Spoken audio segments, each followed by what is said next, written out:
South India shopping mall, the wedding మంత్ర, సరికొత్త wedding collection, south India shopping mall. జీవితాంతం బతకడానికి కావాల్సినంత డెలిషియస్ ఫుడ్ ఒకవైపు, బ్లాక్ బస్టర్ సినిమాలు ఒకవైపు, ఈ రెండిట్లో ఒకటి చూస్ చేసుకోవాలంటే ఏం చేస్తారు? Block buster films. అంటే ఫుడ్ లేకపోయినా పర్లేదా? ఓకే, సినిమా అనేది నాకు ఎనర్జీ కిక్. అది సినిమా. మీ రియల్ లైఫ్లో విలన్ ఎవరు? నా రియల్ లైఫ్లో విలన్ నేనే. ఎందుకు? ఒక్కొక్కసారి నాకు ఆ సందీప్ రెడ్డి వంగలాగా ఉండాలనిపిస్తుంది. నాకు రియల్ లైఫ్లో అతనిలాగా బోల్డ్గా ఎవరైనా ఏదైనా కౌంటర్ చేస్తే అవతల వాళ్ళు క్వశ్చన్ అడిగే వాళ్ళు కూడా వణికేలా మాట్లాడతాడు. So that is the character. I love him. అలా ఉండాలనిపిస్తుంది. అప్పుడు నాకు విలన్ నాకు రాదు అలా ఉండడం. అందుకని ఇప్పుడు సందీప్ని ఎవరైనా కమెంట్ చేశారు, సందీప్ని ఎవరైనా కమెంట్ చేశారనుకో భయపడిపోతారు, కమెంట్ చేయలేరు సందీప్ని. ఎందుకంటే అంతకంటే కౌంటర్ సెటైర్ కౌంటర్ వేస్తాడు ఆయన. సో అది మనకు రాదు. అందుకని అనిపిస్తుంది ఒక్కోసారి, బా నీకు నువ్వే విలన్ రా, నువ్వు అలా ఉండలేవు అనిపిస్తుంది.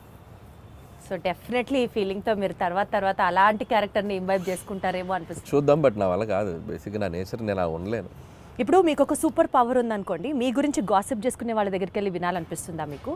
లేకపోతే పాస్ట్లోకి వెళ్ళి ఏదైనా ఒక సీన్ని రీమేక్ చేసి బెటర్ చేయాలి అని అంటే వుడ్ యూ డూ దాట్? ఈ రెండిట్లో ఏం చేస్తారు? గాసిపింగ్ వినాలనిపిస్తుంది నాకు. ఎవరైనా చెప్తే వెళ్ళి చెవి వినాలనిపిస్తుంది. ఏం మాట్లాడు మన గురించి బయట వాళ్ళు ఏం మాట్లాడుకున్నారు, పొరుగింటోళ్ళు పక్కింటోళ్ళు అనే ఇంట్రెస్ట్. అలా మీ గురించి ఎవరైనా ఏమైనా మాట్లాడుకున్నది మీ చౌదాకా వచ్చింది? రాలేదులే కానీ, బట్ తెలుసుకోవాలంటది మన గురించి, మన వెనక ఏం మాట్లాడుకుంటారో తెలుసుకోవాలంటది. మీరు గాసిప్ చేస్తారా? అయితే నేను తక్కువ చేస్తారు. గాసిపింగ్ చేయని మనుషులు ఎవరు ఉండరు. ఎందుకంటే హ్యూమన్ బీయింగ్కి ఫస్ట్ మాట్లాడుకునేదే గాసిపింగ్. అదేంటి ఇదేంటి అనే మాట్లాడుకుంటాం మనం. లేకపోతే కాన్వర్జేషన్స్ ఎక్కడ జరుగుతాయి? ఏదో ఒక థర్డ్ పర్సన్ డిస్కషన్ జరగాలి కదా. సో కామెడీ సినిమాలు తీయడం చాలా ఈజీ కదా అని చెప్పి ఒక వర్స్ట్ అడ్వైజ్ మీకు ఎవరైనా ఎప్పుడన్నా ఏమైనా ఇచ్చారా? ఇస్తే ఏంటి? ఎవరు? ఒకటి తీరా బాబు అంట. ఎవరైనా ఇస్తే సరే బాబు. మీకు ఎవరైనా ఇచ్చారా? నాకు ఎవరు ఇవ్వలేదు పాపం. కామెడీ సినిమాలు తీయటం ఈజీ అని ఎవరు అనలేదు, కానీ తీయడం చాలా కష్టం. అలా ఎవరైనా తీయమని మీరు అన్నట్టు అంటే మాత్రం ఒకటి తీసి చూపించు బాబు అంటే నేను అంతే కదా. ఒకటి తీసి చూపించు బాబు, ఒకసారి నవ్వించు బాబు. నవ్వించడం చాలా కష్టం అండి. And you are an expertise in it చెప్పాలి అని అంటే. ఒక డాన్స్ సీక్వెన్స్ ని కొరియోగ్రాఫ్ చేయడానికి ఇష్టపడతారా? ఒక ఫైట్ సీక్వెన్స్ ని యాక్షన్ డైరెక్ట్ చేయడానికి ఇష్టపడతారా? డాన్స్ సీక్వెన్స్ ని కొరియోగ్రాఫ్ చేయడానికి ఇష్టపడతాను. Dance sequence and choreograph. అదే డాన్స్ సీక్వెన్స్ ని కొరియోగ్రాఫ్ చేయడానికి ఇష్టపడతాను. మీరు రీసెంట్ గా ఒక డాన్స్ చేశారు బ్లాక్ బ్లేజర్ వేసుకొని. సోషల్ మీడియాలో కింద కామెంట్స్ మీరు చూసారో చూడలేదో, హీరో మెటీరియల్. ఈ మధ్య చాలా మంది అంటున్నారు అలా సోషల్ మీడియాలో, బాగానే అంటున్నారు కానీ బట్ ఇప్పట్లో మనకు ఆలోచన లేదు. బట్ ఆ వైబ్ ఎంజాయ్ చేస్తున్నాగా ఆఫ్లైన్లో. ఇప్పుడు సో టీవీకి వెళ్ళినా ఎక్కడికి వెళ్ళినా సరదాగా డ్యాన్సులు చేస్తూ I'm capturing my age, I'm capturing my look in the library పెట్టుకుంటున్నానుగా. సో ఒక 10 ఏళ్ళ తర్వాత వెనక్కి తిరిగి చూసుకుంటే, సో వేసుకోవాల్సిన సూట్లు, వేసుకోవాల్సిన హెయిర్ స్టైల్స్ అన్నీ క్యాప్చర్ చేసి యూట్యూబ్లో పడేస్తున్నా. ఇంకా నేను హీరోగా చేయాల్సిన పనేముంది? లేదు కదా. ఆ ఫీలింగ్ కూడా లేకుండా నాకు నేను ఇలా కనిపించామరా మనం బాగానే ఉన్నాం కదా అనిపించుకోవడానికి అన్ని వేషాలు వేసేసాం. ఇంకేంటి? అట్లా కాదు, జెన్యూన్ గానే జనాలు నిజంగా అంటున్నారు hero material. It's not my cup of tea. Because you also dance so good అండి. అదే అంటే దానికి హీరో అవ్వాల్సిన పనేం లేదు. సో ఏదైనా మంచి ఫ్యూచర్లో ఆఫ్టర్ 6-7 years ఏదైనా క్యారెక్టర్ ఆర్టిస్ట్ యాక్టర్గా చేయాలని ఉంది నాకు. హీరో అనేది ఇట్స్ లైక్ యాక్టింగ్ చేస్తాను చాలాసార్లు చెప్పాను. I become an actor but not like a hero. Hero అని it's like a big responsibility. So చాలామంది ప్రొడ్యూసర్స్ అందరి అంటే ఒక మార్కెట్ని నువ్వు నిలబెట్టాల్సిన బాధ్యత ఉంటుంది హీరో మీద. అంత బాధ్యత నేను పెట్టుకోను. It's like too heavy for me.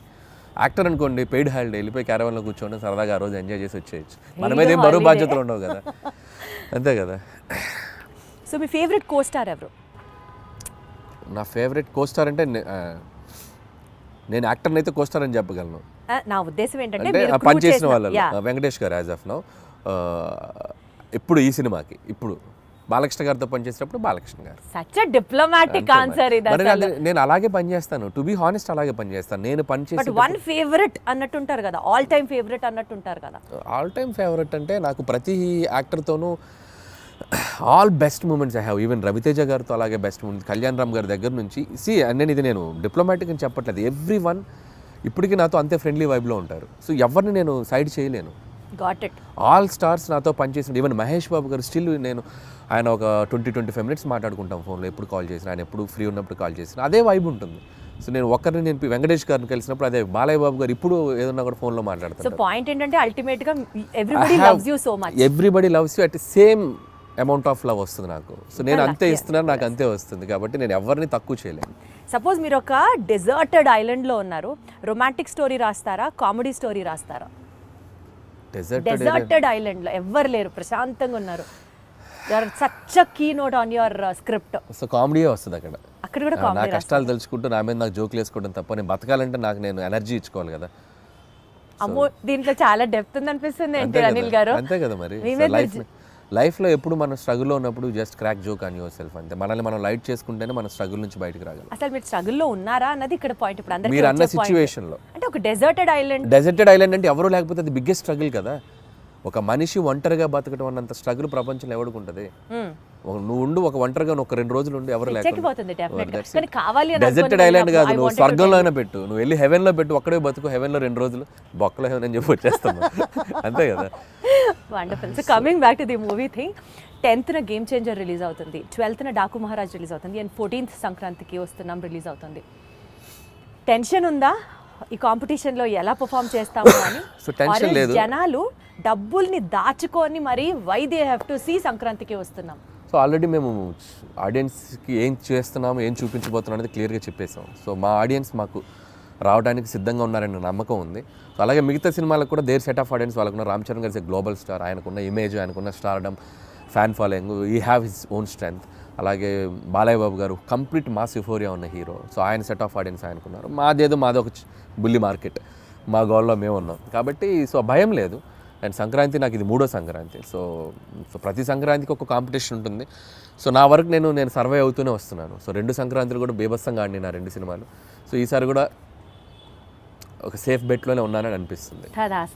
ఆ 2 సినిమాలు కూడా అద్భుతంగా ఆడాలి, నా సినిమా కూడా బాగా ఆడాలి. Super duper. Very diplomatic answer, but still you wanted, but still everyone wants, whole industry wants that. Absolutely. అందరం బాగుండాలి, అందులో మేము ఉండాలి అన్నట్టు. So good luck to you Anil గారు, more power to you, super power to you. ఈ cinema super success అవ్వాలని కోరుకుంటున్నాను. All the very best.